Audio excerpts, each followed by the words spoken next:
Mr. Speaker.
Honorable members,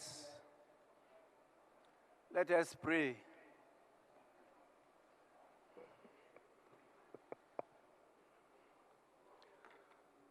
Almighty God, we humbly beseech thee to look with favor upon this Parliament of the Republic of Ghana. Grant that it may perform its high duty as in thy sight. Give divine guidance to the President of the Republic, endow members of Parliament and ministers of state with discernment and vision, integrity and courage, that through the labors of government, this land and people may be well and truly served, and thy good purposes for the common human life be realized in our midst. O God, grant us a vision of our country, fair as it might be, a country of righteousness, where none shall wrong his neighbor, a country of plenty, where evil and poverty shall be done away with, a country of brotherhood, where all success shall be founded on service and honor shall be given to the deserving, a country of peace, where government shall rest on the will of the people and the love for the common good. Bless the efforts of those who struggle to make this vision a living reality.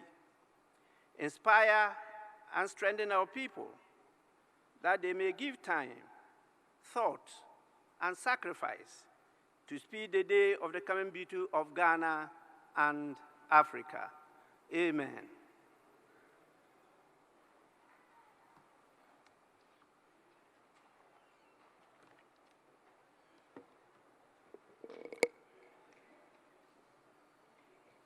Honorable members, in view of time constraints, we will not take roll call today, but we will have to take and recite the national pledge.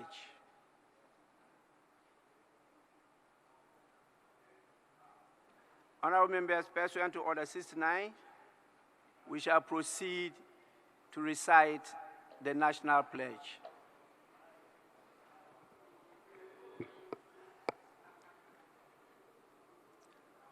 I promise on my honor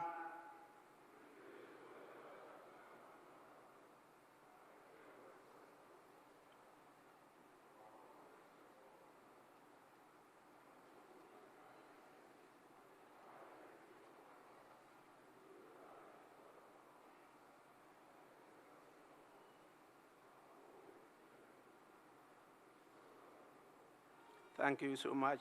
You may resume your seats.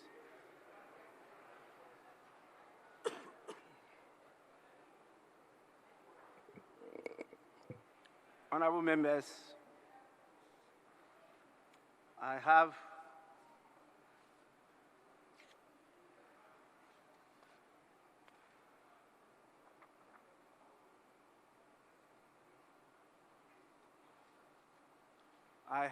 two messages from His Excellency, the President.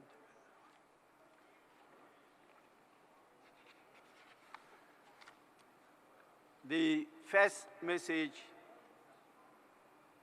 is dated 8th November 2024, and it reads, Mr. Speaker, absence from Ghana. In accordance with Article 59 of the Constitution, I write to inform you that I will be traveling outside the country on Sunday, 10th November 2024, to Baku, Azerbaijan, at the invitation of the President of Azerbaijan, His Excellency Ilham Aliyev, to lead Ghana's delegation to the Conference of Parties to the United Nations Framework Convention on Climate Change, COP29, scheduled to be held from 10th November to 13th November 2024. Thereafter, I will depart Baku on Wednesday, 13th November 2024, to Paris, France, at the invitation of the President of France, His Excellency Emmanuel Macron, for an official visit on 14th November 2024.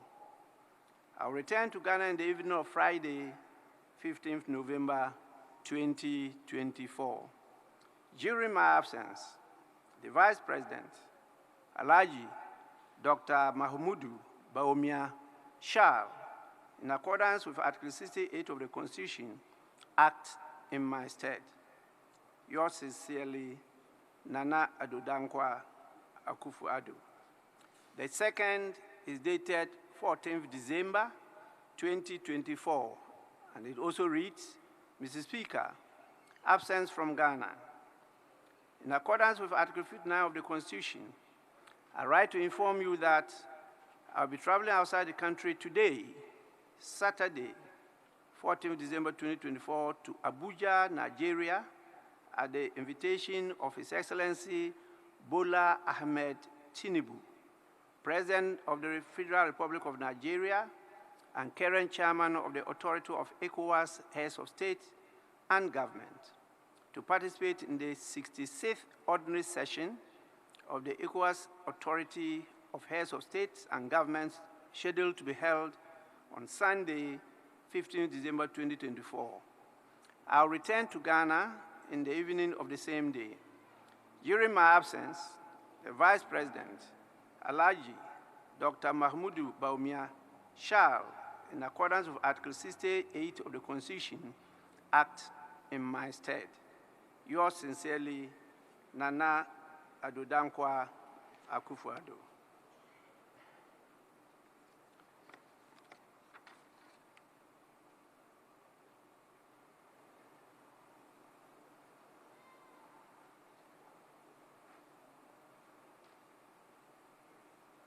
Honorable members, today being the first day of this meeting, I think it's proper I invite your leaders to at least say a few words of welcome to you before I sum it up, so that you will be properly recognized, received, and we formally commence proceedings. We will start with the Minority Leader, Honorable Dr. KCL Atuba Forson.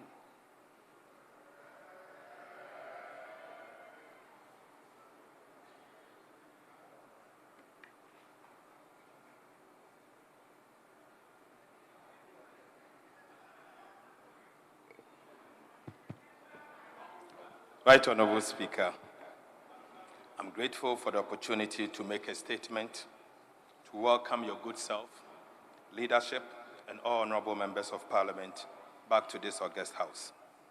Mr. Speaker, I would like to congratulate all members who were re-elected in the just-ended parliamentary elections. Right Honorable Speaker, again to our colleagues who unfortunately will not be part of the next Parliament, I wish them well in their future endeavors. Mr. Speaker, I would like to profoundly thank the good people of Ghana for their emphatic decision in the December 7th presidential and parliamentary elections. At this point, Mr. Speaker, it is finished. Right Honorable Speaker, I would like to thank the people of Ghana for electing His Excellency John Dramani Mahama as the next President of the Republic of Ghana. The people of Ghana have once again shown that they can rise to the occasion when it matters the most.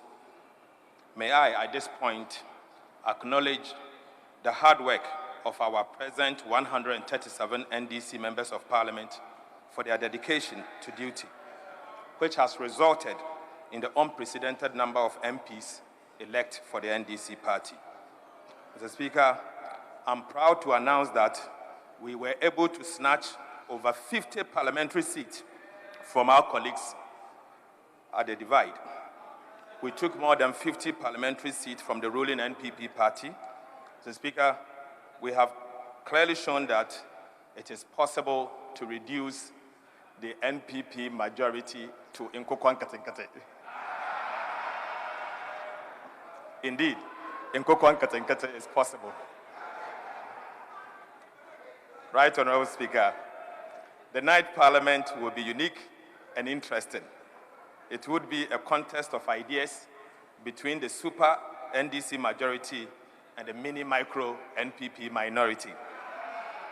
Mr. Speaker, what happened on the 7th of December polls was a revolution, the people's revolution, what I call it. It was a revolt against a government that is obstinate, insensitive, high-handed, and dismissive of public opinion. It was a revolt against a government that called people with dissenting views names, such as detractors, cynics, naysayers. Mr. Speaker, sometimes they call views of dissenting people as Sambalat and Tobias. Ghanaians have clearly shown that they cannot be taken for granted, and that when it matters the most, they will either reward those in office or punish those in office.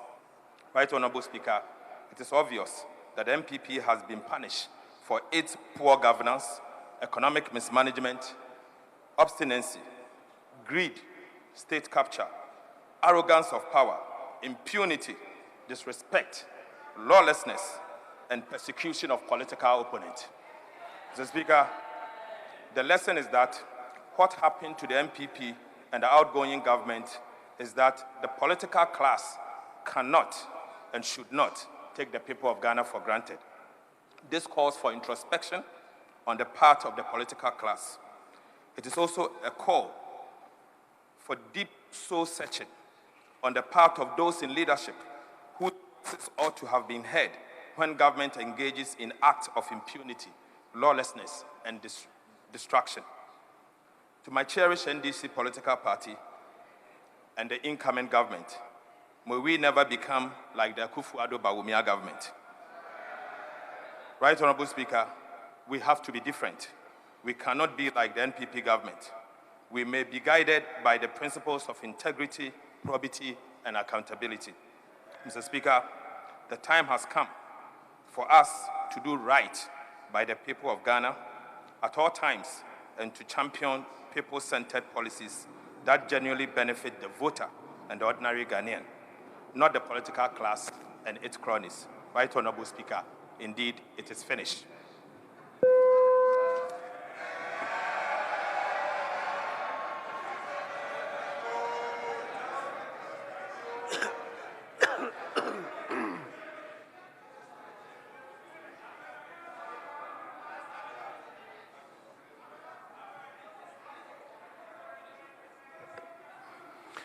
Honorable members, it's now the turn of the Majority Leader,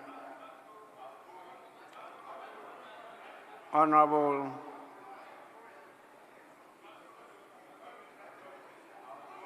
Ebenezer Afenyo-Markin.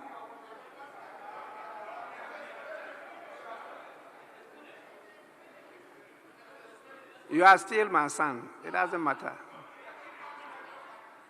Mr. Speaker,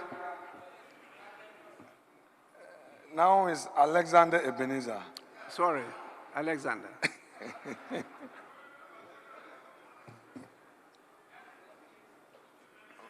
Mr. Speaker, let me take this opportunity to also welcome you into the House and welcome my colleagues, led by Dr. Kesiel Atufosin, back into this honorable chamber. Indeed, it is an established constitutional custom that once in every 4 years, the people of this country are given the opportunity to elect their leaders. First, the President of the Republic, and second, parliamentarians, the people's representatives. On the 7th of December, this mandate was rightfully exercised by the people of Ghana. They did so peacefully, without fear. They have elected a president and members of parliament. It is without doubt that our friends in the NDC have emerged victorious. And I take this opportunity to congratulate the leader of the minority side and his team for such an unprecedented feat. I also congratulate His Excellency President John Dramani Mahama on his election. Mr. Speaker, Dr. Mahamudu Bawumia did something very unprecedented. We've never witnessed it in the history of our politics before. Relying on his own internal coalition, at 9 a.m. on Sunday, he publicly acknowledged the outcome of the elections, conceded and congratulated the president-elect, who was yet to be officially declared by the Electoral Commission. Mr. Speaker, such a move by him was very historic and commendable. Today, we are here because of that singular action. Today, we are here because all of us collective acknowledged that all we have is our democracy. Mr. Speaker, permit me to take us through memory lane. Mr. Speaker, in 1997, after the 1996 elections, the NDC received an overwhelming victory, and the NPP had only 61 in this chamber. It was a 200-member chamber.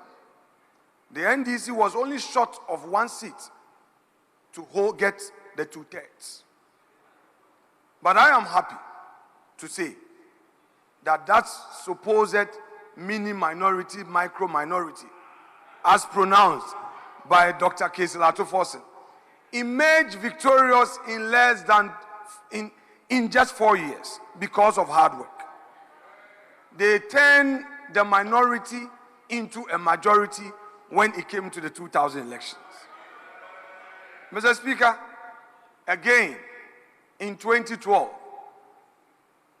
the NPP suffered another defeat, and the NDC had a majority.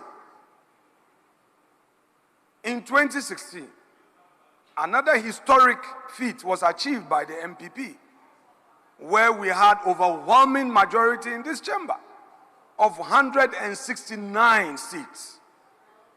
In less than 4 years, we started going back. And by the time the people exercised their mandate again, the 169 had reduced into 137, plus our independent who caucused with us, and we made it to 138. Dr. Forson, I have heard you. You have overwhelming majority. But that majority will start reducing from the 8th of January. And I know that come 2028, we will be in the majority. Mr. Speaker, already we are experiencing some encircling gloom. This darkness we are seeing, and looking at your posture, we know that you have promised a lean government. You say less than 40 ministers. And you, the MPs, yes. Mr. Speaker, I know they can't take it. Now that we are coming into minority, be prepared. Be prepared. You see you can't take it. You see you can't take it. Mr. Speaker, even if your flag bearer, who is now president-elect, said 60, we are going to see how many of you will make it. We are going to see. You said 60. 60 ministers and deputy ministers, all inclusive 60. Mr. Speaker, we are going to see how you are going to protect the public purse. We hear from Honorable Sir Tekpe that you cannot implement the free SHS. We await the outcome of your policies. Mr. Speaker, we are aware that this incoming government is going to implement this Nkukon Kitinkiti policy. The Nkukon Kitinkiti is a social intervention program. We are going to welcome it. But you say you are going to reduce taxes. You are going to repeal the betting tax, the e-levy. You are going to repeal all these taxes. You are going to reduce the taxes at the ports. We wonder where you get the money to implement the Nkukon Kitinkiti. We are waiting. Mr. Speaker, these are on a lighter note. But Mr. Speaker, clearly, this is a time for us to reflect, particularly those of us getting into opposition. Indeed, no party can run a perfect government in this country.